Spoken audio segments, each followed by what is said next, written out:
Hi guys, welcome. Today we're going to be playing around with this. This is the Milwaukee 2738-20. Dash 20 means it's tool only. 7-inch rotary polisher. So I did pull it out of the box. Packing materials are meh at best. This was supposed to be here a couple days ago. Just came. Thanks Amazon for only being reliable when I don't need you to be. So here's what comes in the box. We get the unit itself, which looks like this. We get a side handle, which looks like this.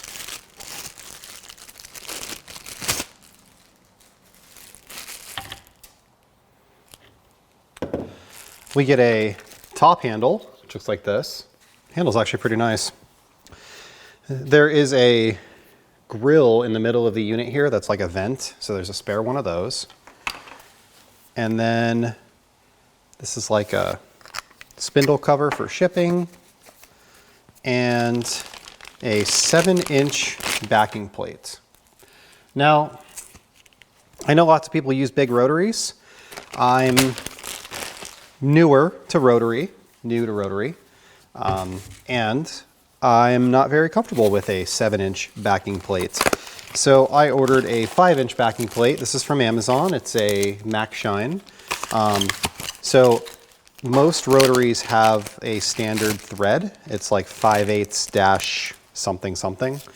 And this happens to be that same thread. So there we are. Screws right on, and now we have a 5-inch rotary. Oh, that's cool. There's a lock button on the top for when you're screwing this on. Obviously, there are a lot of manufacturers that make these backing plates, but they're all the same 5/8 dash, I think it's 5/8 dash 11. I don't know. It's just 5/8 is what it says on the package. So also in here are, let's see, there's a giant Allen wrench and 2 Allen bolts that are for this handle. So to start off, let's power this baby on and see what it does. Now, like I mentioned, I've been messing around with rotaries for a while. I picked up the DIY detail rotary. I spent a little bit of time talking to Ivan about it. I've done a couple videos with it. And I just thought, you know, I'd like a cordless rotary. And I really do like my Milwaukee M18. And I just tested that against a bunch of other entry-level polishers. And I really do like my Milwaukee M18. So I decided I'll pick one of these up and we'll see how it is. And when I asked Ivan about it, I said, hey, have you ever used the Milwaukee? And he's like, yeah, I have. And I said, how is it? He said, it's pretty good. He said that the low speed is a little on the high side for his liking, and the high speed is a little on the low side for his liking. He likes to use speed 1, which is 600 RPMs on the DIY detail rotary for when he's polishing. And then he likes to, when he's spinning out the pad, use the maximum speed, which I think on that one is 2400 or 2200. So this one goes from 800 up to 22. So that means that it must be, his must be 24. So that's 800.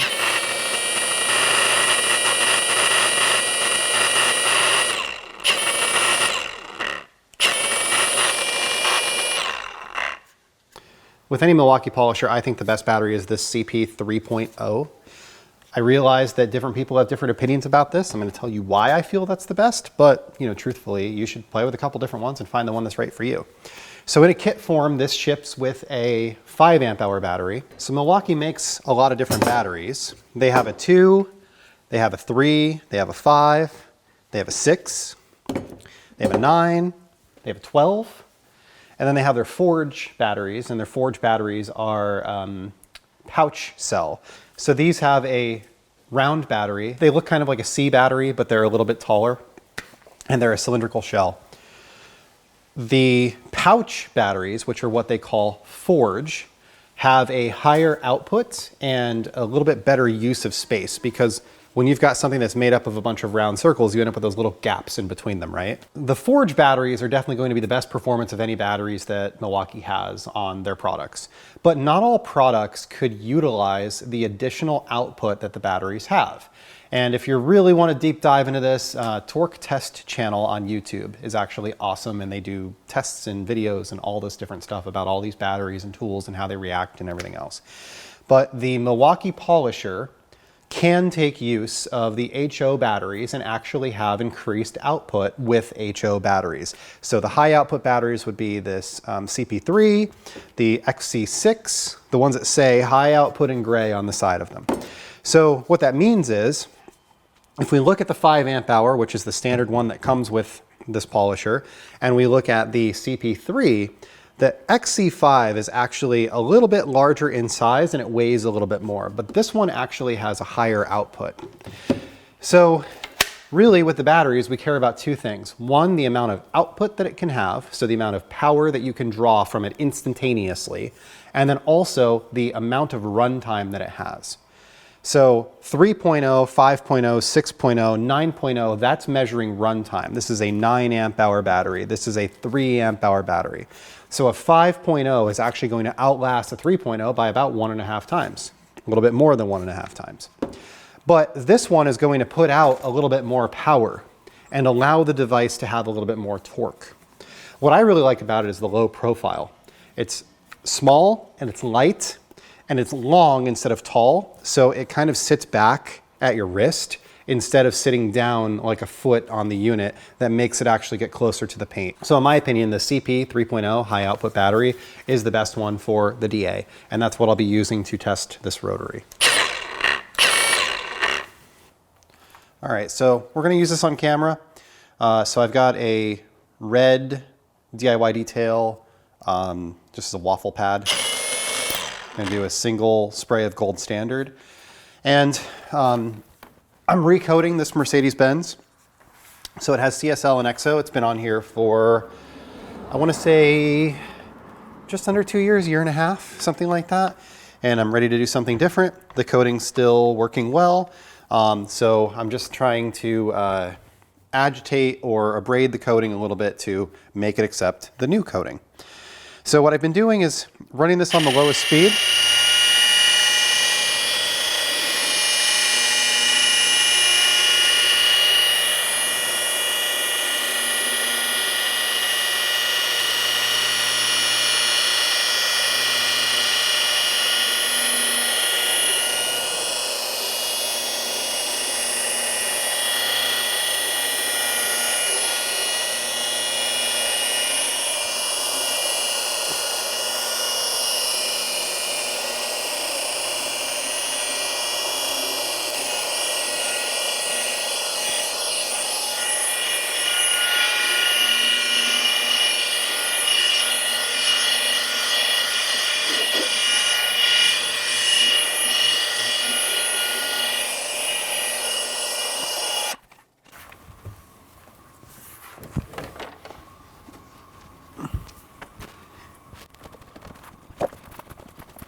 All right, so as you can see, we have excellent gloss, very nice finish, no holograms, no swirls, none of the stuff that makes you fear a rotary.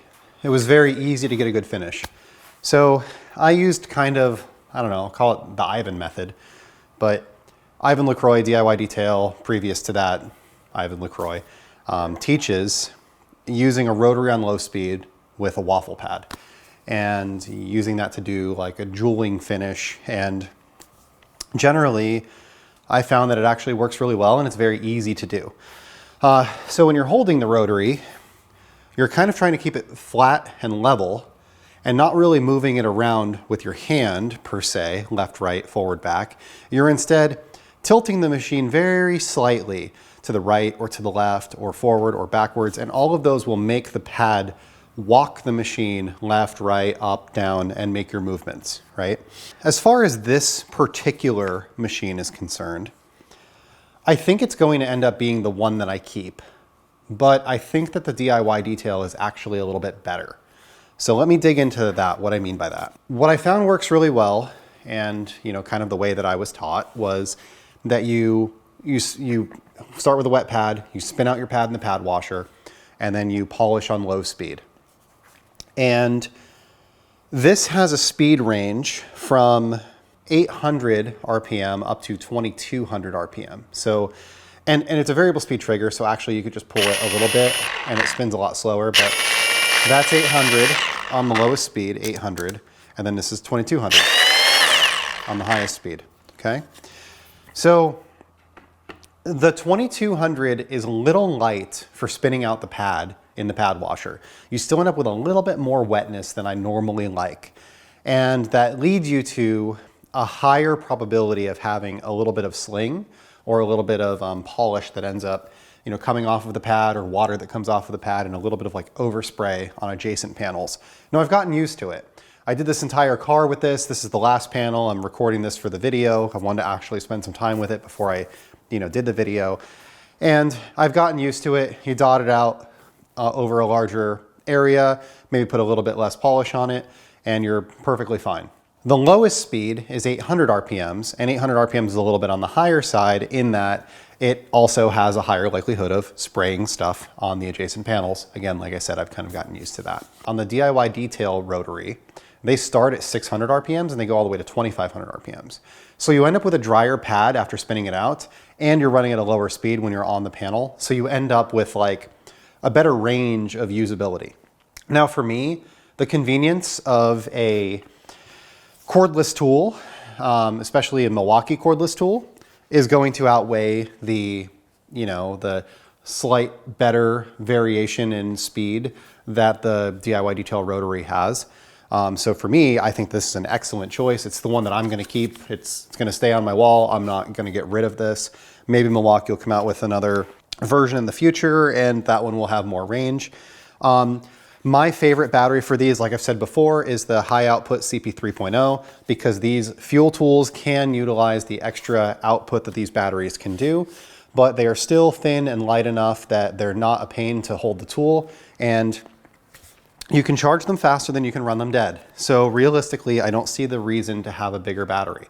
We can simply put it in the charger, it charges up, everything is perfectly fine, and then we can use the tool as we're using it. That's charging, this one's running down, and I know that battery is going to be full before this battery is dead. That's just the reality. Now, maybe if you're running this on full speed and you're really like grinding into the paint, you might be able to blow through a battery faster than you could charge it, but I found this method works effectively. And I'm not comfortable enough personally with a rotary. As I spend more time with one, I've only had a rotary for 8 months, something along those lines. As I spend more time with one, I will see how it does, and maybe potentially, try to run higher speeds and try to do different things. Now, I'm not going to do a higher speed on the hood of our Mercedes that's almost perfect. I'm going to do it on a test hood or test panel, something along those lines, and spend more time, bringing myself up to a higher standard. I just got an excellent finish without much fuss. No holograms, no swirls, no nothing. Just excellent job. So really happy with it. I like the handle. It's kind of got like a nice shock absorber in it. Obviously you can remove this handle as well, and you can just hold the front of it. I kind of like having this grip on the side. Your experience may vary. There is a lock on this, so you can lock it on. And you can also lock it from the trigger being able to be pulled. So as a mobile detailer or something like that, if this is sitting in a container with some other tools, you don't have to worry about this being pressed. And like I said, the CP3.0, that is the battery to buy. It's the one that I use for my 5-inch DA as well. I really liked the 5-inch backing plate. I think that this is a great balanced tool that works well. I think a 7-inch would be a little much for me, especially getting used to this. Now this comes with a 7-inch backing plate. I used a MacShine. I actually bought 2 different MacShine backing plates and they both work just fine. So I'll put a link in the description to the ones that I picked out. This one's a little bit taller, the other one's a little bit shorter. Either one of them works fine.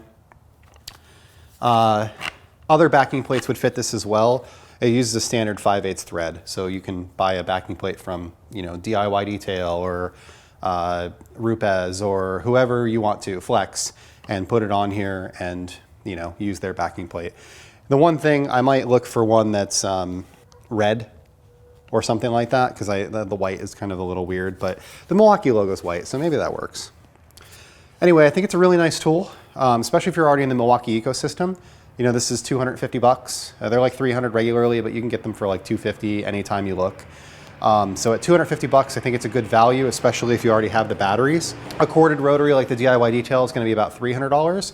So if you do need batteries, you know, you're looking at $450, $500 for this with batteries and a charger, then the DIY is going to be a lot better of a value.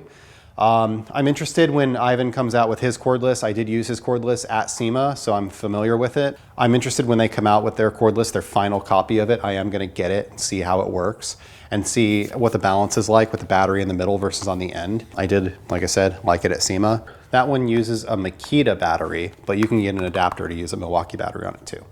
So that's all I have for today. Thank you for watching. Have a great day.